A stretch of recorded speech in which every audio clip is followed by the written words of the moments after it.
Welcome to this latest edition of the Ril Dil Podcast. I'm your host, Ril Gerald Quinn, recording this on a Wednesday as we get ready, just 8 days away from Thanksgiving. We are, headed towards December, Christmas season, the whole nine, and 2025 is basically about over. But still a lot to be decided in regards to the NFL, and that's where we begin on episode 1027, Sunday's Best. As always, we begin with the game of the week. The Buffalo Bills get a much needed feel good win against the Tampa Bay Buccaneers, a wild game, 42 to 32, scoring, excuse 44 32. This is, of course, the Josh Allen Invitational, 6 touchdowns, 300 yards passing. He did have 2 interceptions. Um, but this was, a Josh Allen game all the way, despite the fact that clearly outplayed Baker Mayfield. Despite the fact that Buffalo still gave up over 200 yards rushing. Again, this was a offensive dominated game. Both these teams moved the ball up and down the field. You're talking about 4 different quarters where you had double digit scoring by both teams. Buffalo had 3 quarters of double digit scoring. Tampa Bay, of course, scored 17 points in a wild second quarter that featured 31 points total. Um, Again, these teams defenses basically almost had no chance in this game. Both these teams were able to move the ball up and down the field. Up and down the field. Buffalo went in despite having 3 turnovers in the game, and despite losing the time of possession battle, 35 minutes to 24. But again, this is about Josh Allen. I mean, Josh Allen, I think, still pound for pound, the best player in football. When he's playing at this level, it takes Buffalo to a whole entire level, and he's able to erase a lot of mistakes. He was able to erase a suspect defensive performance by Buffalo. He was able to erase 3 turnovers by Buffalo. And again, I think, probably when you look at the best win Buffalo's had all year, to be perfectly honest with you, that Baltimore game that was week one. Baltimore was healthy, and that game was at home. But again, week one, Baltimore was healthy. We know what their defense would look like for the first part of the season. So if you want to put that up there, then you say, you can put that up there. But and the Chiefs game doesn't look as impressive as if impressive now. Again, that was a home game as well. So their best work has been done at home, which is why they need to finish with home field advantage or close to finish with home field advantage and get that number one seed. But impressive win for the Bills after basically a shaky month of football. Let's be honest. Um, Buffalo, losing to the Falcons. I know the Panthers win. They beat the Panthers without Bryce Young. Um, that after an embarrassing loss to the Miami Dolphins, which I will, for the life of me, will not understand how they lost to the Miami Dolphins. That I just don't. That one was just one of those head scratches where you just thought that they might have been spent the night in the club, basically. So that was one that will be as confusing as Florida State beating Alabama in college football. So I will never understand that game for the life of me, how they were just not only lost to the Dolphins, but absolutely were just embarrassed by the Miami Dolphins. So great win for Buffalo. Tough loss for the Bucks. I'm not gonna go crazy about this. The Bucks are still a very good team. Buffalo coming off an embarrassing loss at home. This is a game that the Buffalo Bills absolutely should have won and were able to do it 44-32. Deep dive, go around the league. A number of showdowns, divisional showdowns, and a couple of showdowns in the NFC. First, let's look at the Detroit game. Very, very physical, intense defensive battle. Both defenses, as the Eagles, again, with another spectacular defensive masterpiece for the second straight week, take out an NFC North foe 16-9. Philadelphia's defense, the last 2 weeks, have given up 16 points total and have manhandled two above average offenses. Well, at least maybe Green Bay's not. Green Bay has above average offensive talent, but they haven't. Certainly, they've been very inconsistent. But you hold the Detroit Lions to one touchdown and a field goal, you're doing something. Detroit came in averaging like 31 points a game, one of the best offenses in football. Now they got some help from Dan Campbell. We'll get to that. But this game was absolutely about the Eagle defense. The Eagle defense was just simply spectacular. Jared Goff was horrible. He looked cold, 14 and 37, and frankly did not have a chance in the cold. Remember, this guy's a California kid. Warm kid players that grew up in warm weather, especially quarterbacks, for the most part, don't like cold weather. They don't, for the most part. And Jared Goff falls under that category. That's why it is imperative that Detroit play some home games in the playoffs. They are not. I mean, physically they can play in the cold with the running game and with a top five, maybe top three offensive line, but their quarterback cannot is not a cold weather quarterback. Um, Looking at the Eagles, despite despite the win, as always, it seems like the story, and we'll get to Detroit. It seems like the story for the Eagles is their offense or lack thereof. Now, I want to give I want to give Detroit's defense credit. Remember, we've seen Detroit come up with some. The defense has been inconsistent this year, but they have masterpieces in them. When the defense dials it up. Aiden Hutchinson is a big time player. We know one of the top defensive players in the league. One of the top, and he didn't even have a great game this on didn't even have a great game Sunday night. But we know Detroit can have this type of defensive performance in them. Um, Listen, I I've been real consistent with the Eagles in regards to um what their issues are from an offensive standpoint. It's not the passing game. It's not Jalen Hurts. The Eagles' issues offensively are they cannot run the football consistently. They have not been able to run the football consistently. You look at the Eagles' highest scoring game this season, right? Their highest scoring game this season was against the New York Giants. Scored 38 points a few weeks ago, about a month ago. Um, it's not a coincidence in that game, right? It wasn't about it wasn't about Jalen Hurts. It wasn't about the receivers. Okay. Jalen Hurts in that game threw 4 touchdown passes. That's a great game, by the way. Didn't throw for 1,000,000 yards, but he did throw 4 touchdown passes. So he was spectacular from that standpoint. Look at the rushing numbers in that game. Eagles ran for 276 yards in that game. 33 carries, 276 yards. They had two rushers go over 100 yards. And last year, when the Eagles put up a bunch of points, when they were at their offensive best, they were running the football.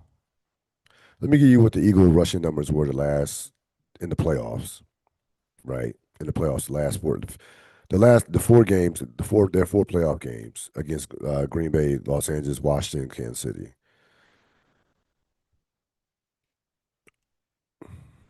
169 yards against the Packers, 285 against the Rams, 229 against the Commanders, and 135 against a top defense in Kansas City. That 135 against Kansas City is like 200, would have been like 200 on most teams. Kansas City was a legit top defense last year. And they really, Kansas City, remember, Kansas City took out Saquon Barkley, and Jalen Hurts was great in that game. But they dominated. And, you look at the score, look at their scoring 22, 28, 55, and 40. They scored 95 points in their last two playoff games last year. But they dominated with the running game. This year, the offensive line has been banged up. Lane Johnson, Dickerson, those guys are not playing at the level that they did last year. They haven't been a top. They haven't been. I mean, if they've been a top, they definitely haven't been a top five offensive line this year. They may have been. They may have been be a top 10 offensive line right now. But that's not a great. They're not a great offensive line right now. Saquon Barkley is averaging 3.9 yards a carry. Everything offensively is predicated off the running game. That running game last year, I would describe it as like a boa constrictor. They would just squeeze you and take the life out of teams. And really, they really last year took teams' heart with their running game. They were so physical with that teams would just wilt. The defense would wilt. They would keep your offense off the field, and your defense would wilt. And that was how they generated big plays. At any time, Saquon Barkley could go for 80 yards.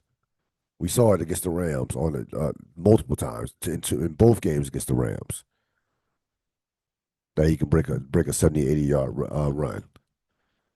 That is the biggest concern. And I'm telling you right now, again, I'm not comparing this Eagle team um, to the 2023. Forget about those comparisons. The Eagles are a much better team than what they were in 2023. They have better personnel. They have the defense is not like go back and look at that 2023 defense. It was awful. They actually scored more points, but they didn't have Saquon Barkley in 2023. Their defense was horrible. Jalen Hurts wasn't the same player that he is right now. So I'm not comparing them to 2023. But what I can be concerned about, if you're somebody, what you should be concerned about, if you're somebody who roots for the Eagles, is the running game. Pure and simple. Forget about AJ Brown. Forget about all this General Hospital shit within the passing game with the passing game. We know or we don't know, but I mean there have been reports and there have been rumors that AJ Brown and Jalen Hurts are not the best of friends. Um, there are some people in the locker room that are not happy with Jalen Hurts. I don't care about that shit. It matters to an extent where if you don't win a Super Bowl, people are gonna be looking back at that and pointing the finger. But ultimately, it was going to decide the Eagles winning the Super Bowl, getting back to the Super Bowl is the running game, is their ability to run or not run the football. It's just that simple. If they're not able to run the football, they will not get back to the Super Bowl. That's it. Because at some point, I mean, you don't have to score 30 points, but you got to put up 20 or 24 points to beat the Rams, to beat Tampa. Those teams can score. You got to put up some points to beat those teams, but beat those two teams. You're going to see one of them. You might even see both of them, depending on how things shake out. I wouldn't be concerned about the Bears. I wouldn't be concerned about Green Bay. I wouldn't be concerned about Seattle or if San Francisco gets in. I wouldn't be concerned about those teams. There are two teams that can give the Eagles the two biggest challengers to the Eagles are the teams that have played them the best this year outside of beating them in the NFC. It's been clearly the Rams and clearly Tampa Bay. Forget about that Giant game and the first Giant game. That was a fluke. That was one of those Thursday night games that was weird. We've seen a bunch of weird Thursday night games. I don't even count that game. That game is a distant memory. It might as well have happened last season. So toss that game aside. The Eagles, three losses, excuse me, two losses. Lost to the Giants. Denver is in the AFC. Not concerned about them. And the other games where they've been closely competitive or have been challenged at the most in regards to where you thought this team could beat them were Tampa and Los Angeles, the Rams. I still think the Eagles are the team to beat. I just think that room for error is that gap has closing between them and the rest of the NFC and the rest of the NFL for that matter. And I think their room for error is smaller. I don't think they can make they've won a number of close games. That sounds good, but they don't they don't have they can't win games without running the football. They're not gonna be able to win games without consistently win games without running the football in the playoffs. They have to get that running game going. As far as the other showdown in the NFC, the Rams got by Seattle 21-19. Sam Darnold saw a ghost again with the four interceptions. Uh, all four of them were horrible. All four of them were horrible. I mean, none of them I saw were on the receiver. Like these were just throws that just shouldn't have been made. You get the Rams credit with the pass rush and with some of the stuff they did defensively. Despite the game, I actually, uh, if I'm Seattle actually outplayed the Rams physically. They outgained them by well over 100, close to over 150 yards. It took four interceptions, and they still had a chance to kick a field goal to win the game, a 61-yard field goal. So if you're Seattle, you should feel like I would feel like we're better, to be honest with you. But with that being said, you can't ignore the Sam Darnold against the Rams for his career. He's 0-3 as a 0-3. Had a horrible playoff game last year when he was with Minnesota. Again, was just putrid on Sunday. Um, I think Darnold's very good, but until he goes out there and wins big games in December and January, in particular January, then you're not going to buy into him. It's just that simple. Um, and that's that. Like, and now again, the division will be decided with the last game, with the final game that they played late in December in Seattle. And but that Darnold issue playing against the Rams is a real thing. Like we've seen enough body of work against the Rams. We've seen enough to say that he is, he struggles against the Rams. Like they have something over him, whether it's mental, whether it's schematic, that just has not been a good matchup. A good matchup for Darnold and Seattle. So the Rams get a big time win for them. Um, Still think both of these teams will make the playoffs. So we'll see what happens. You also had Kansas City falling to Denver. Denver continues to win these close games. Kansas City this year, that things have completely flipped from from last year, where they can't win a one score game. So just looking at Kansas City, you look at their numbers. You go inside the numbers with them in terms of their offensive and defensive rankings. They're basically, I can make a case that they're better. That they're better. They're definitely better offensively than what they were last year. That's not even close. Like they're a top 10 offense and a top 10 defense. It's not quite as good defensively, but still in terms of points allowed, they're still a top five defense from that standpoint and a top 10 defense in terms of yards allowed. So it's just been, the fact that they have not been able to win these close games. And just to show you how dominant Kansas City has been in close games, it wasn't just last year. It's been for the last 2 years. Even the year that they won the Super Bowl, their repeat year. So 23-24, they're 0-5 this year, have been absolutely bad on the road as well. They were 21-0 in one score games in 23 and 24 combined. I'll repeat that, 21-0. So that's the difference. And, Kansas City, for the most part, like, I think Kansas City, even though they're only 5-5, I think they're better than a 500 football team. I remember the old adage that Bill Parcells used to say, "You are what you are." I don't agree with that when it comes to Kansas City. I think Kansas City is a better football team. They're better than 5-5.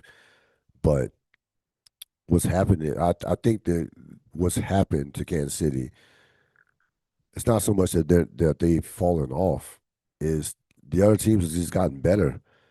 The Chargers are better. Denver is better. I mean, Jacksonville is better this year. The Colts are better. So teams in the AFC have gotten better now, and you still have Buffalo. Baltimore is coming.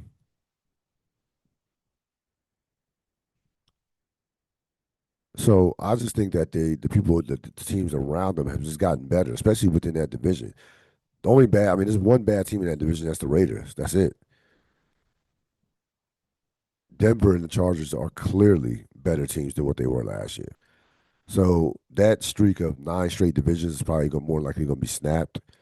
And I just frankly think, I think at a certain point you just have a year where just everything just doesn't go your way, and an injury here. Listen, 7 straight years of going to the conference championship. Like only the Patriots have done it. Patriots had 8 straight years from 2011 to 2018. That's almost like impossible. It's basically if you didn't see the Patriots do it, you would think that it was impossible if not for the Patriots. Like at a certain point, the attrition, teams get better. You start to age in certain places on your football team, and you just have one of those years where it's just not your year. Now again, I still can't see thinks that Kansas City is going to find their way to the playoffs. I just can't see Kansas City not making the playoffs, considering the competition that they have. I know Baltimore's going to win that division, so they're not going to be battling against Baltimore. It's going to be battling against the likes of, say, of Jacksonville. And I will put my money Jackson versus Kansas City to make the playoffs. I'll put my money on Kansas City.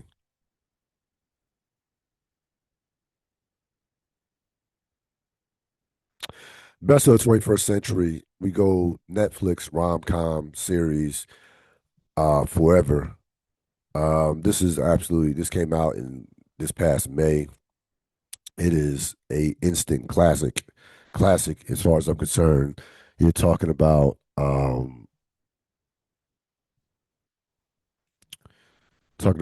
a series created by Mara Brock Akil, um, Lovey Simone, Michael Cooper Jr. Were the stars.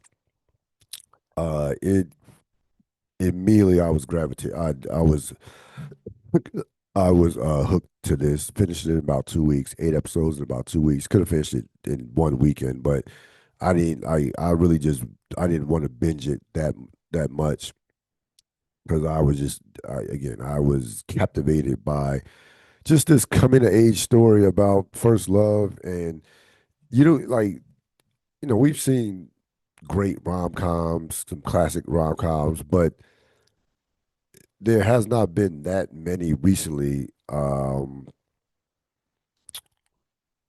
terms of from a with predominantly black African American characters.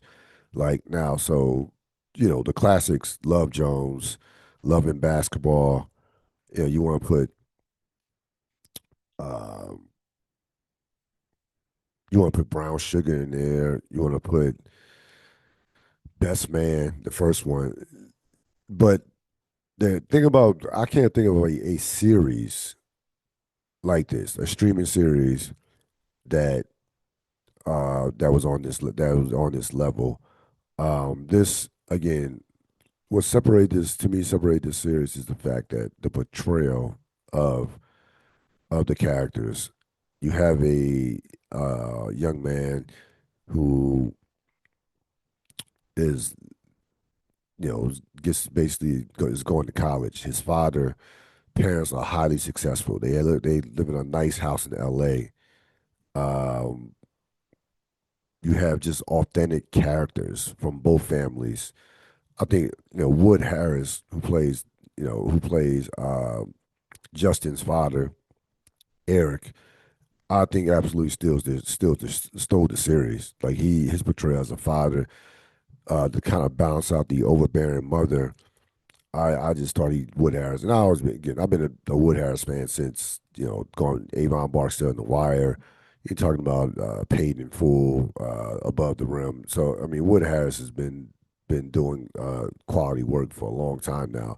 I don't think he's even underrated anymore. He is underrated. I really think that this guy is just extremely consistent with some of the choices that he's made. We see him in the Creed series, constantly working. But this is his portrayal of the father is just tremendous. And this is taking takes us all back.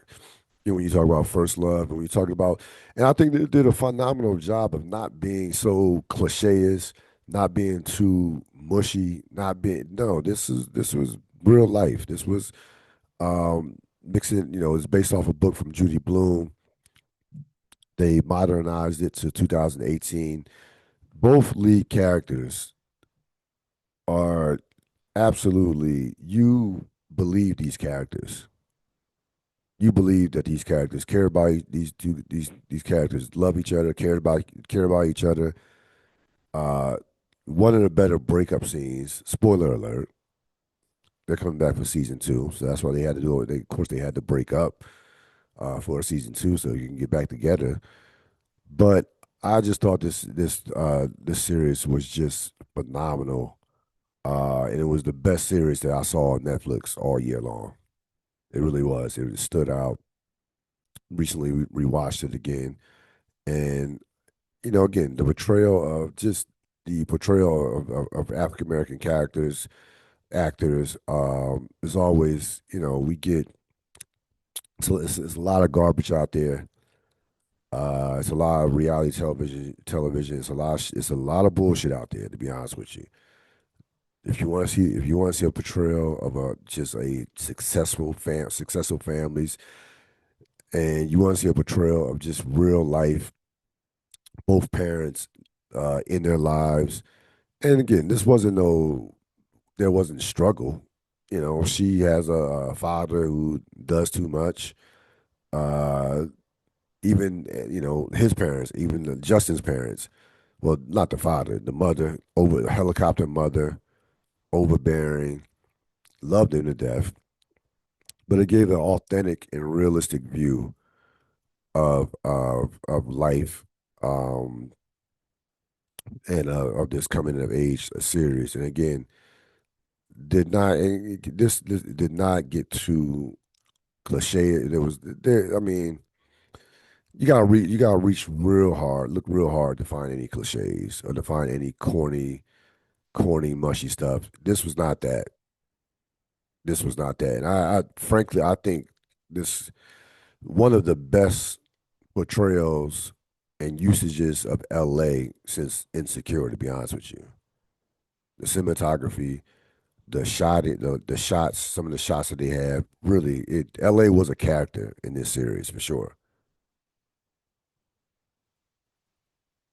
So forever, best of the 21st century, still on Netflix, and will be. It will be on there forever because there is one of the more successful shows on Netflix this year as far as series, and they're coming back for season two. I don't know when in 2026, but sometimes in 2026, maybe next summer or even next summer, next fall sometimes. But they are definitely signed up for a season two.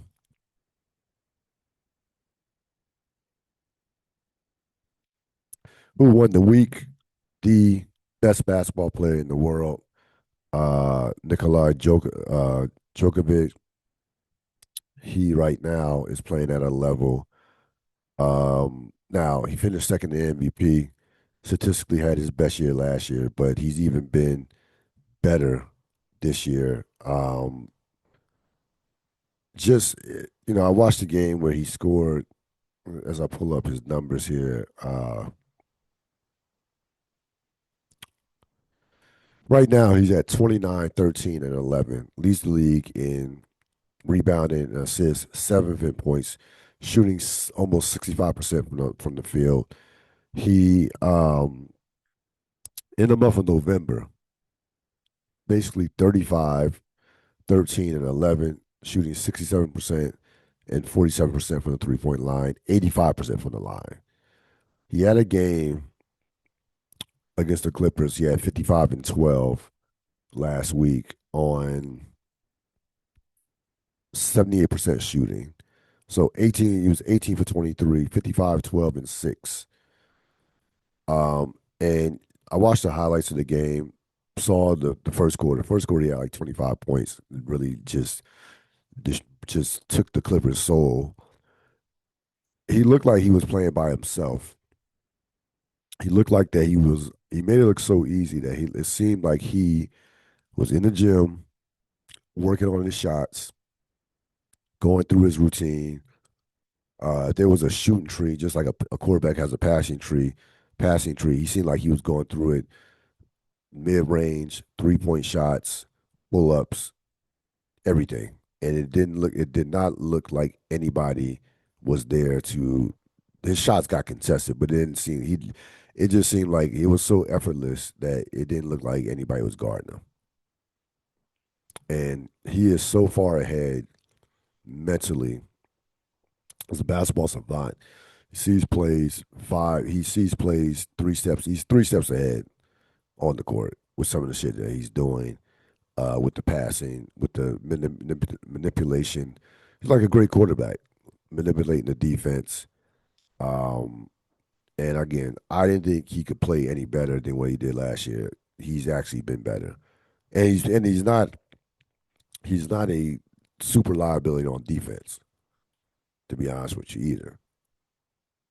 Like he'll never be all defense on a. He'll never be considered on an all defensive team, but he's not a lie. He really has made an effort to be a better defender this year. And again, uh, listen, SGA, the Thunder will have to win like 80 games for Joker not to win the MVP. I don't see a situation where he does not win the MVP. Well, no, listen, Oklahoma City right now is 14-1. Without Jalen Williams, they might win 76 games. They could. That record is in jeopardy. The Warrior record of 73-9 is definitely in jeopardy. I really think it is. Will the Thunder try to? Will the Thunder push for it? We'll see. But if they want to, I think even in the Western Conference that they can really get that record, and then, we'll have this conversation. Success versus individual success. But if Denver is anywhere close to like, if Denver wins like 60 games, Joker's putting up these numbers, I'd be hard pressed for him. But see, hard pressed for him not to win MVP. So he wins the week. And as Denver continues to roll, despite the loss to Chicago, and they looked every bit the part of being one of the best teams in the league. Probably the second best team behind OKC, certain second best team behind OKC, for sure.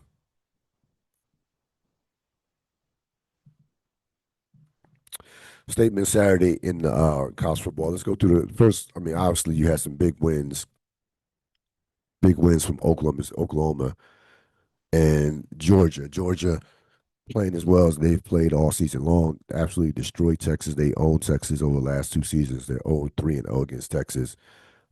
Texas's playoff hopes are shaky. They're gonna need some help. So I'm looking at the playoffs. I'll pull up the playoffs right now. College football playoffs. So here's the problem with the playoffs, with the playoff rankings. I'm fine with the first.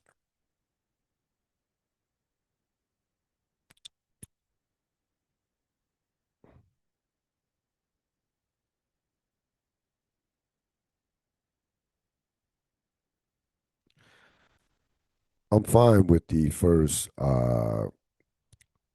6 rankings per se. Like no problem with sorry,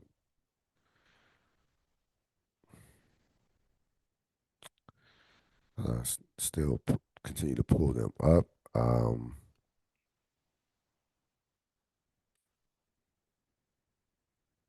There you go. Sorry for the delay. So Ohio State, IU, Texas A&M, Georgia, Texas Tech, Ole Miss, cool. I don't have no dispute with any of those rankings,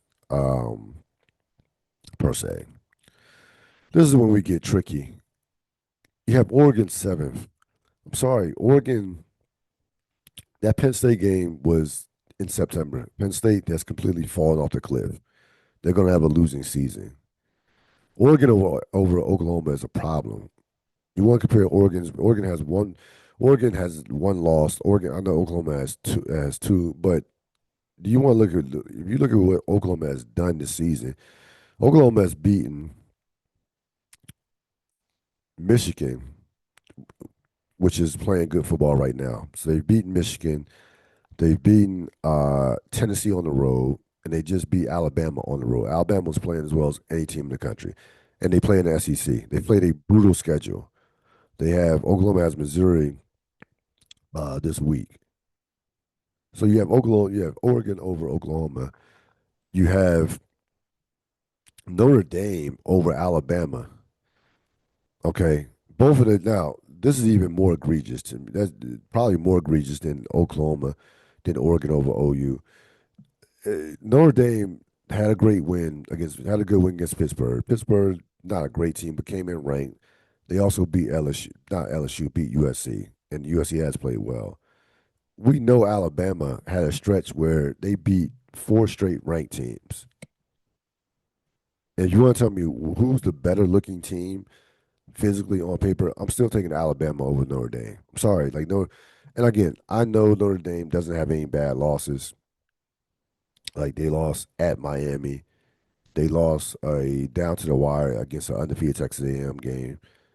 I get Alabama. Alabama did lose to Florida State, but that was in August.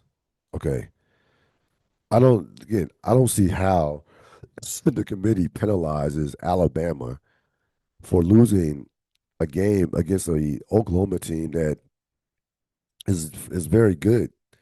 Like they dropped Alabama six spots, six. So I would have it ranked. If I were doing the rankings, I would have OU seventh, Alabama eighth, Oregon ninth, and Notre Dame 10th.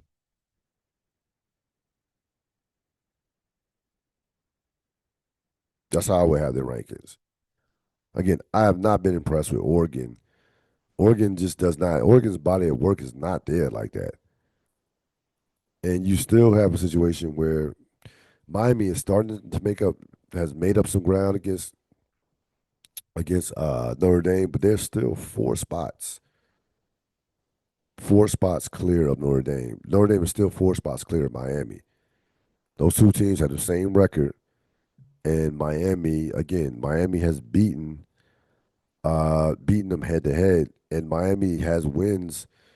You know, Miami does have wins over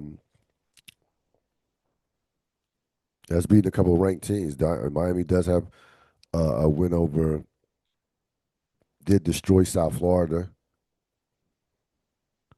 earlier this season. Now South Florida recently dropped just and South Florida just dropped from the rankings this week.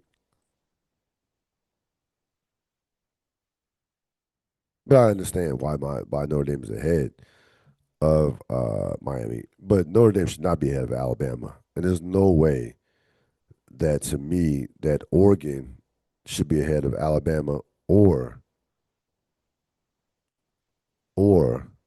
Oklahoma. SEC is going to get five teams. Um, Texas A&M, Georgia, and Ole Miss are absolute locks to me. I think OU is going to get in, and I don't see a situation where Alabama, Vanderbilt has a chance, outside chance. I don't see a situation where Alabama does not get in. I think Alabama wins out. They have a scrimmage this week, and Auburn hasn't shown me anything that they can compete with Alabama in a must win situation. So SEC is going to get five teams. Again, a lot of football to be played. Still a couple weeks.